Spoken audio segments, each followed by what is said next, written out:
জীবন মানেই তো প্রতিদিন নতুন করে বাঁচা, প্রতিদিন নতুন কিছু গল্প তৈরি করা। সংসারের চেনা চেনা ব্যস্ততার মাঝেও নিজের জন্য একটুখানি ভালো লাগা খুঁজে নেয়ার নামই তো জীবন। আমার সেই প্রতিদিনের গল্পগুলো নিয়েই আজকের ব্লগ। আসসালামু আলাইকুম, কেমন আছেন আপনারা সবাই? একটা মেয়ের জীবনের সবচেয়ে বড় পরীক্ষা বোধহয় এটাই যে বাবা মায়ের কোলে পিঠে 20টা বছর কেটে গেল, বিয়ের পর এক লহমায় সেই ঘরটাই হয়ে যায় মেহমানখানা। নিজের চেনা বিছানা, ঘরের কোণ আর শৈশবের স্মৃতিগুলোকে পেছনে ফেলে যখন সে নতুন একটা ঘরে পা রাখে, তখন বাইরে হাসি মুখ থাকলেও ভেতরে বুকটা কেমন যেন ফাঁকা হয়ে যায়। এই মানিয়ে নেওয়ার লড়াইটা শুধু একটা মেয়েই বুঝে। বাপের বাড়িতে গেলে শুনতে হয় পরের বাড়ির মেয়ে, আর শ্বশুর বাড়িতে এসে অনেক সময় শুনতে হয় পরের বাড়ির মেয়ে এসেছে।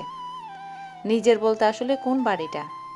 এই দুচালার মাঝেই একটা মেয়ে তার নিজের অস্তিত্ব, নিজের পছন্দ অপছন্দ বিসর্জন দিয়ে একটা নতুন পরিবারকে নিজের করে তোলার আপ্রাণ চেষ্টা করে যায়। বিয়ের পর একটা মেয়ে খুব বেশি কিছু চায় না। সে শুধু চায় যে মানুষটার হাত ধরে সে নিজের সব কিছু ছেড়ে এসেছে, সেই মানুষটা যেন তার নীরব কান্নাগুলো বুঝতে পারে। সারাদিনের খাটুনির পর স্বামী যদি একটু ভালোবেসে মাথায় হাত রেখে বলে, আজ খুব ক্লান্ত লাগছে, তোমাকে অনেক ধন্যবাদ আমার পরিবারকে আগলে রাখার জন্য। বিশ্বাস করুন, এই একটা কথা মেয়ের সব ক্লান্তি এক সেকেন্ডে মিলিয়ে যায়।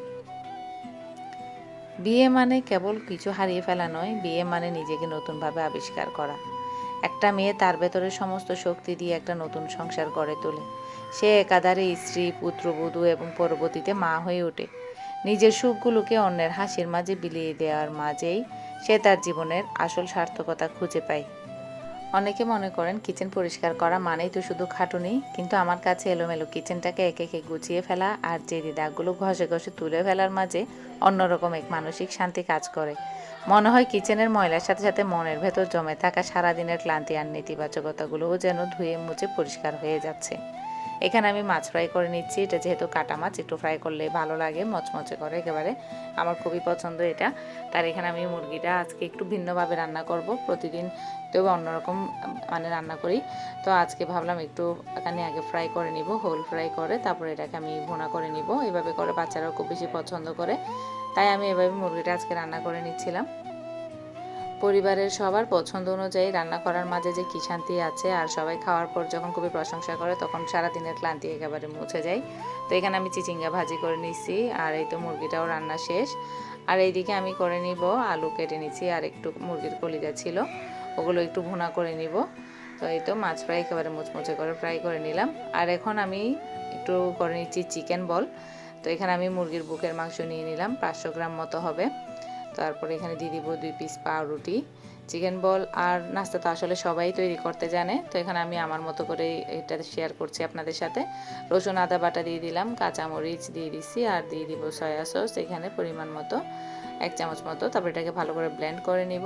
এই তো একেবারে মিহি করে আমিষ করে এটাকে ব্লেন্ড করে নিচ্ছি।